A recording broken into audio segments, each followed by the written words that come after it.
Cuando las rivalidades, los celos y las contiendas comienzan a socavar las relaciones en la familia, en la iglesia, en el trabajo, en la escuela, ¿qué podemos hacer que nos ayude a superar esa situación?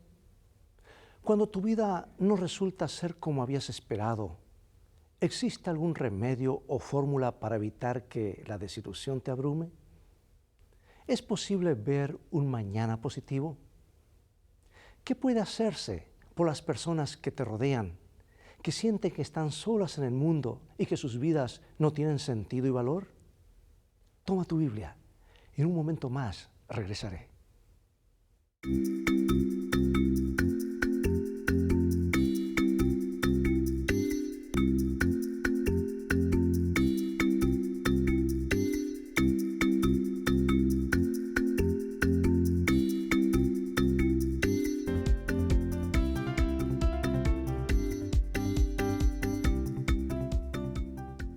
La gema bíblica que hoy resume nuestro tema se encuentra en Génesis 28:15. He aquí, yo estoy contigo y te guardaré por donde quiera que fueres, y volveré a traerte a esta tierra, porque no te dejaré hasta que haya hecho lo que he dicho. Qué hermosa promesa. ¿Sabe que desde que el pecado entró en este planeta, la historia de este mundo está plagada de temas de engaño y relaciones rotas? Veamos la primera historia de conflicto familiar en la tierra, aparte del conflicto inicial causado por la serpiente. Se trata de los primeros hermanos, Caín y Abel. Fue un problema religioso, un problema de adoración, porque dice Génesis 4, 3 al 8 lo siguiente. Y aconteció andando el tiempo que Caín trajo del fruto de la tierra una ofrenda a Jehová. Y Abel trajo también de los primogénitos de sus ovejas, de lo más gordo de ellas. Y miró Jehová con agrado a Abel y a su ofrenda. Y dijo Caín a su hermano Abel, salgamos al campo. Y aconteció que estando ellos en el campo, Caín se levantó contra su hermano Abel y lo mató. Eva estaba extasiada cuando nació Caín. Creía plenamente que acababa de dar a luz al libertador prometido en Génesis 3:15, pero se equivocó. Las diferencias acerca de la adoración llevaron a la tragedia. Algo similar vemos en el mundo hoy. Y las más grandes persecuciones de la historia han sido por motivos religiosos. Ahora, observa las actitudes de Adán y Caín cuando Dios los interrogó. Porque recuerda, Dios interrogará cada acción del ser humano, aun las intenciones del corazón. Para eso hay un juicio final y una corte en sesión en este mismo momento. ¿Qué nos dice esto acerca de cuán rápidamente el pecado llegó a propagarse en el corazón humano? Veamos Génesis 3, 9 y 10, que dice: Mas Jehová Dios llamó al hombre y le dijo, ¿dónde estás tú? Y él respondió, oí tu voz en el huerto y tuve miedo, porque estaba desnudo y me escondí. Y el capítulo 4, versículo 9 agrega, y Jehová dijo a Caín, ¿dónde está Abel tu hermano? Y él respondió, no sé, ¿soy yo acaso guarda de mi hermano? Ahora, nota las diferencias. Adán parece confundido, asustado y avergonzado, pero Caín está enojado, es cínico y rebelde. En lugar de ofrecer una excusa como hizo Adán, Caín miente abiertamente. Imagínate el dolor de Adán y Eva por la muerte de su hijo, agravado por el hecho de que su otro hijo lo había matado. De este modo, perdieron los dos. A los dos los perdieron. Por eso surge la pregunta, ¿hemos aprendido la dura lección de que el pecado tiene consecuencias mucho más allá del pecado inmediato? Avancemos varios siglos más y llegamos a la época del diluvio. Notemos cómo el conflicto y la rebelión se vuelven más y más intensos. Vamos al capítulo 6 de Génesis, versículos 1 al 13. Es una buena porción de la Biblia, vamos a seguirlo paso a paso. Mientras lo voy leyendo, sígueme en la pantalla. Aconteció que cuando comenzaron los hombres a multiplicarse sobre la faz de la tierra, y vio Jehová que la maldad de los hombres era mucha en la tierra, y que todo designio de los pensamientos del corazón de ellos era de continuo solamente al mal, dijo Jehová: raeré sobre la faz de la tierra a los hombres que he creado. Pero Noé halló gracia ante los ojos de Jehová. Y se corrompió la tierra delante de Dios y estaba la tierra llena de violencia. Dijo pues Dios a Noé: he decidido el fin de todo ser, porque la tierra está llena de violencia a causa de ellos. Y he aquí que yo los destruiré con la tierra. Ahora, nota este hecho. El diluvio parece ser la creación al reverso. En la creación Dios sacó al mundo del caos y lo separó. En el diluvio lo regresó al caos. En el diluvio muchas de esas cosas que Dios había separado ahora se unen de nuevo. Las aguas de arriba y abajo, el mar y la tierra seca, la reunión de los peces del mar, las aves del aire y todas las criaturas que se mueven sobre la tierra. O sea que la tierra parece retroceder hacia el estado de desordenada y vacía que dice Génesis 1. Pero a pesar de esta aparente victoria de las fuerzas del mal, el genio creador de Dios todavía está en operación.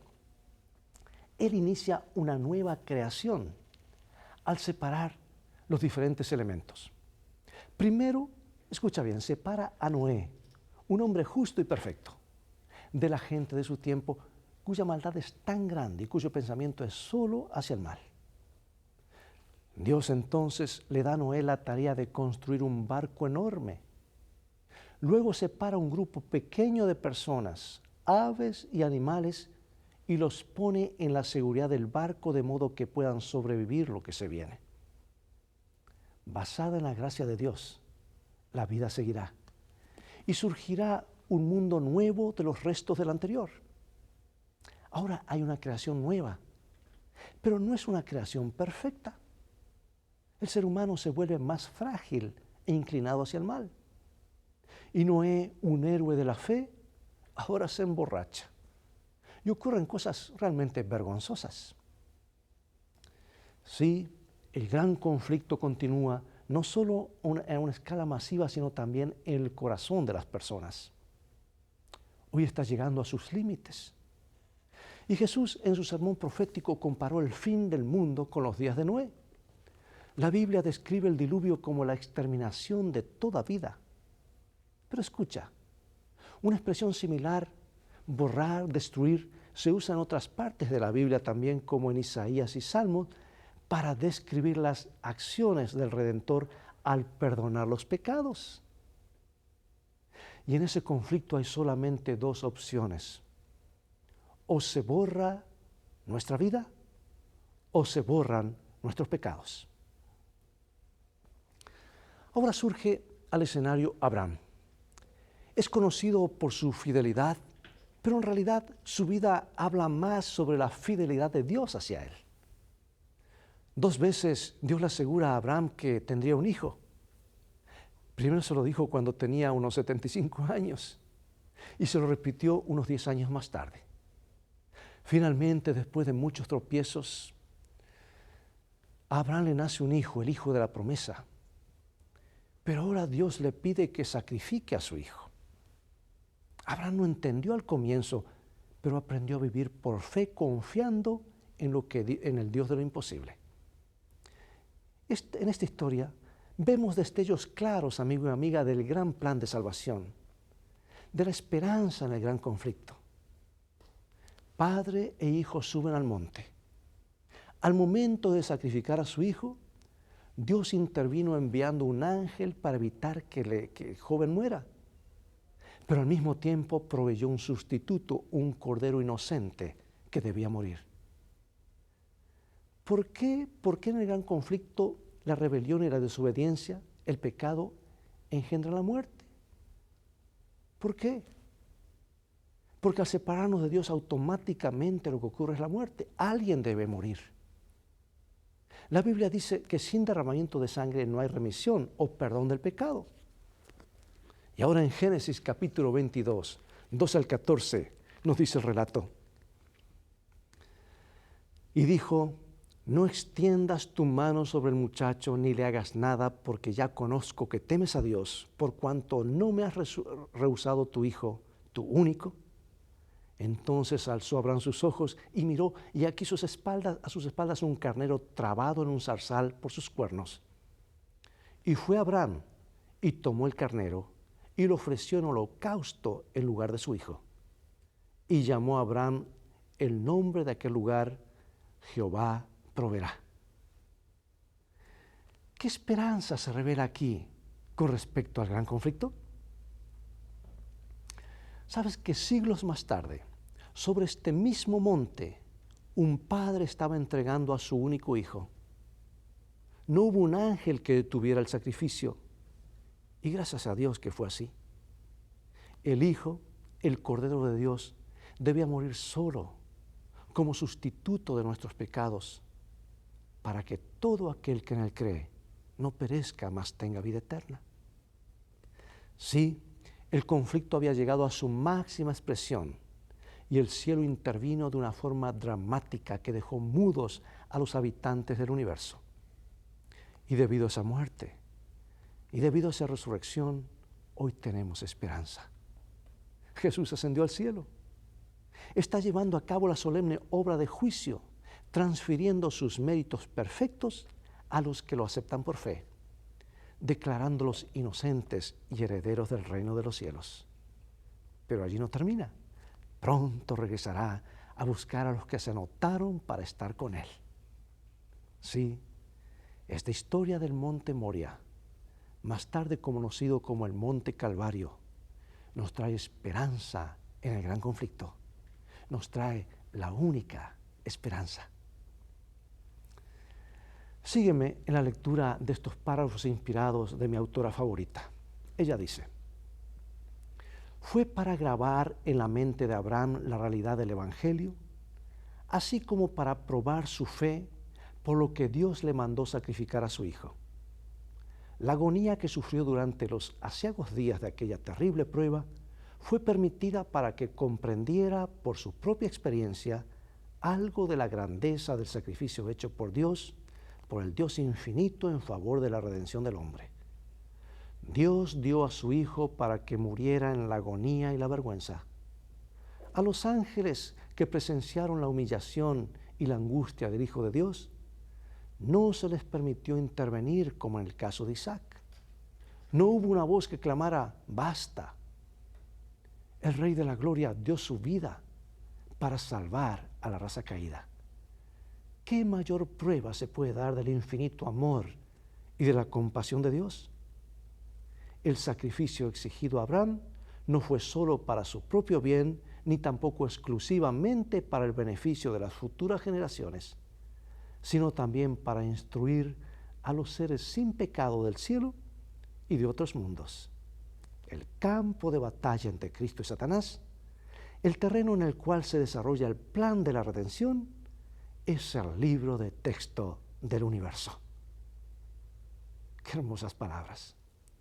Abraham había demostrado falta de fe en las promesas de Dios, y Satanás lo había acusado ante los ángeles y ante Dios de no ser digno de sus bendiciones. Dios deseaba probar la lealtad de su siervo ante todo el cielo, para demostrar que no se puede aceptar algo inferior a la obediencia perfecta y para revelar más plenamente el plan de la salvación. Y aquí viene la aplicación. ¿Qué en cuanto a nuestras pruebas de lealtad a Dios en el siglo XXI?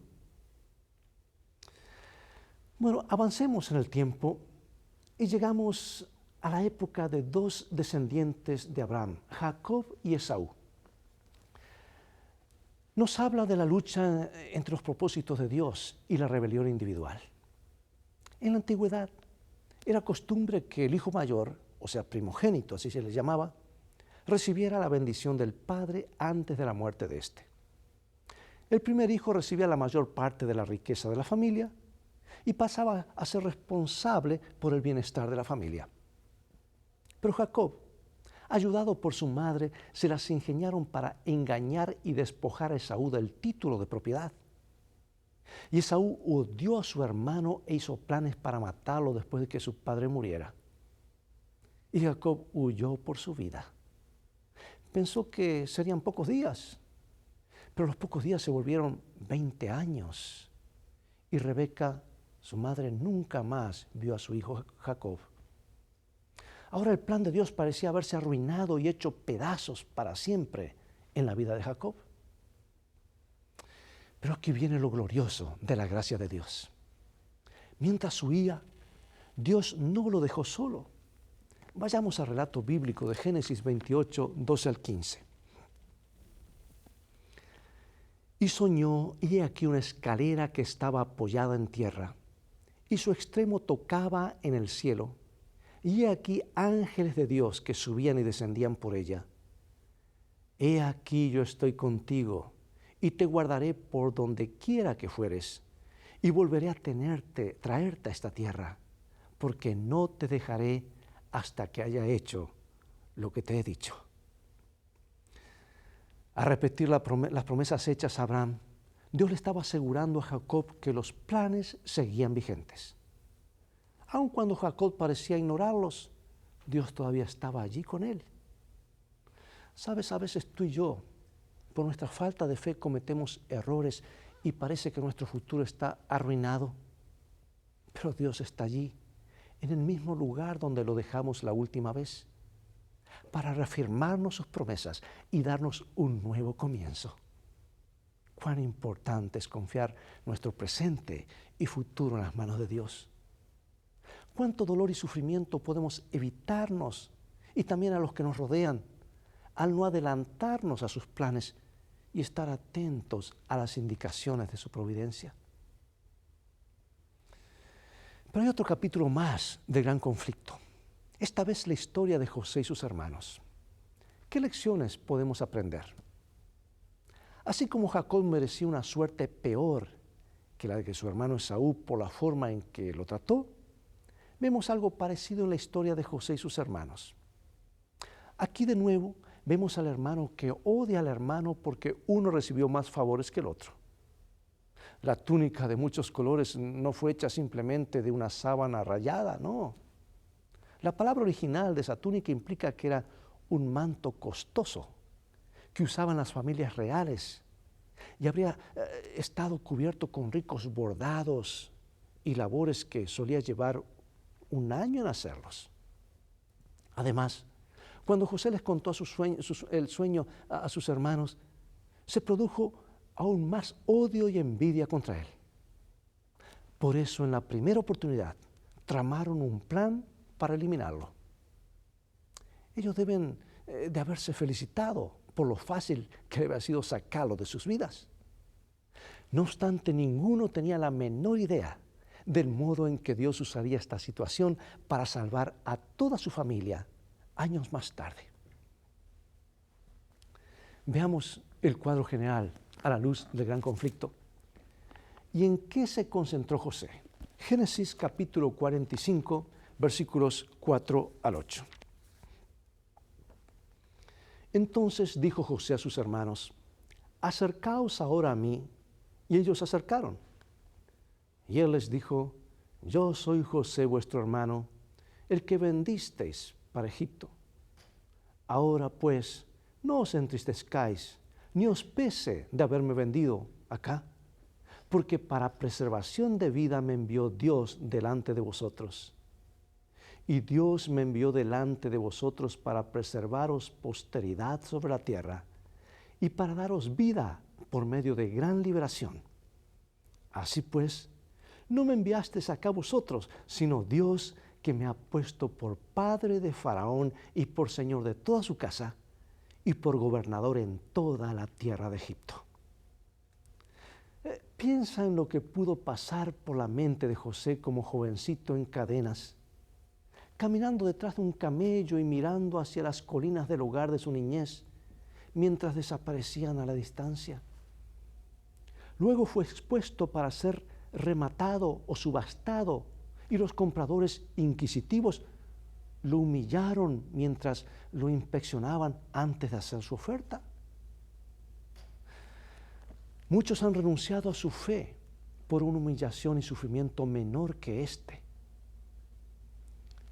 Pero José pudo haber elegido amargarse y volverse contra Dios. Pero en cambio, decidió mantener su fe en medio de esta lucha angustiosa, experimentando el gran conflicto en su propia vida de manera dramática. Pronto se ajustó a la casa de uno de los militares más importantes del país y bajo la bendición de Dios ganó su confianza. Finalmente, el esclavo llegó a ser un líder de Egipto. Y a pesar de la increíble disfunción familiar revelada en esta historia, a pesar de la traición y del mal, el final fue feliz. No obstante, ¿de qué modo podemos mantener intacta nuestra fe y tener una actitud llena de gracia cuando las cosas no parecen salir tan bien como a José? Como lo muestran estas historias y otras más, no hay dudas de que la vida sobre esta tierra, en medio del gran conflicto, no siempre resulta como quisiéramos. Por ejemplo, Adán y Eva no podrían haber previsto, mientras tenían a sus recién nacidos en sus brazos, que uno mataría al otro. Séfora, al casarse con Moisés, no tuvo el futuro que seguramente había esperado. ¿Y te parece que el matrimonio de Lea fue lo que fue? Como niña, ¿había soñado que ella tendría algún día? El joven Jeremías, cualesquiera que hayan sido sus esperanzas y ambiciones, ciertamente no incluían el ser insultado, castigado y considerado traidor por su propia nación. David y Betsabé no hubieran preferido una experiencia diferente de la que en última instancia se desarrolló. Sin duda, Urías sí. ¿Y qué decir de Jesús? Por supuesto, Él vino a la tierra para morir. Ese era su principal objetivo. Sin embargo, desde su lado humano, el lado formado por la misma arcilla que nosotros, es el que clamó en el Getsemaní: Padre mío, si es posible, pase de mí esta copa. Sin ser azotado, Padre, sin ser burlado, insultado, crucificado.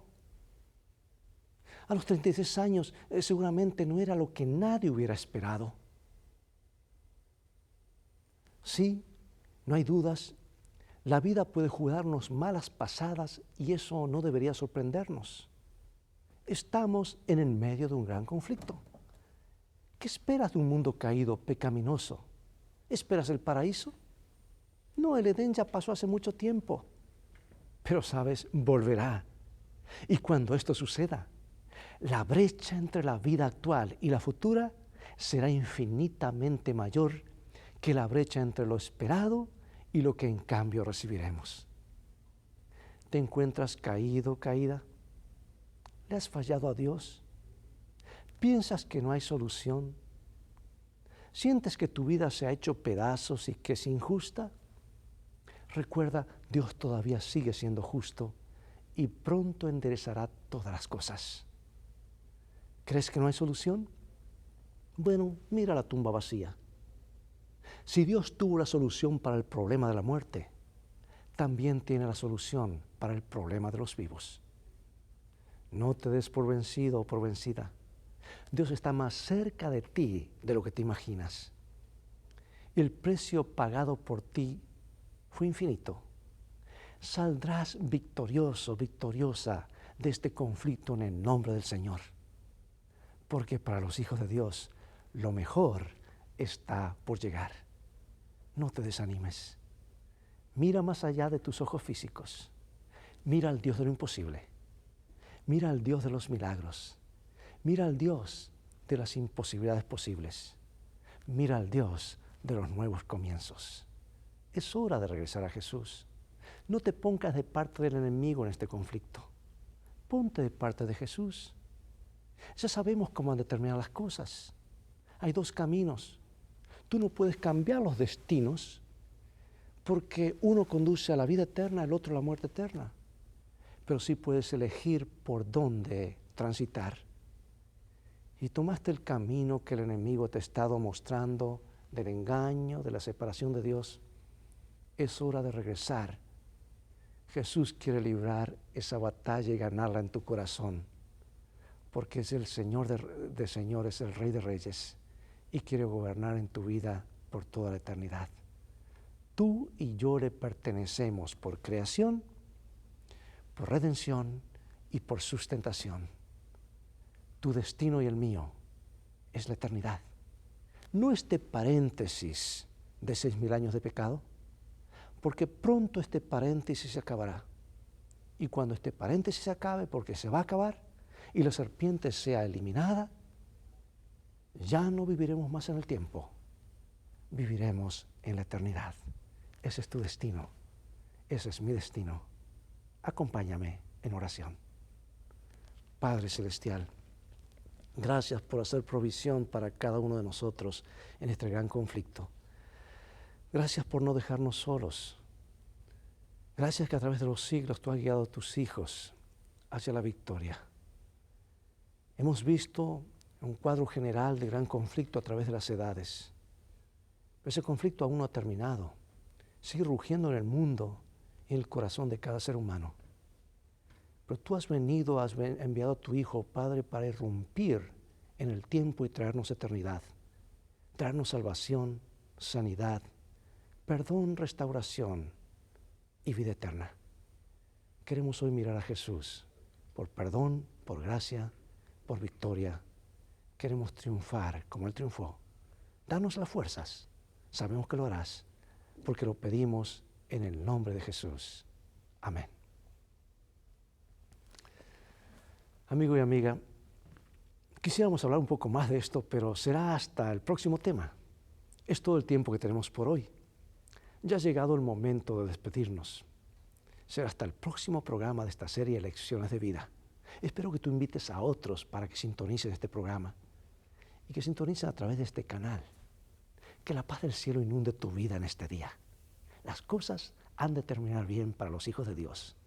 Que Dios te bendiga y recuerda, tú vales mucho para Jesús. Él te ama más de lo que puedes imaginar.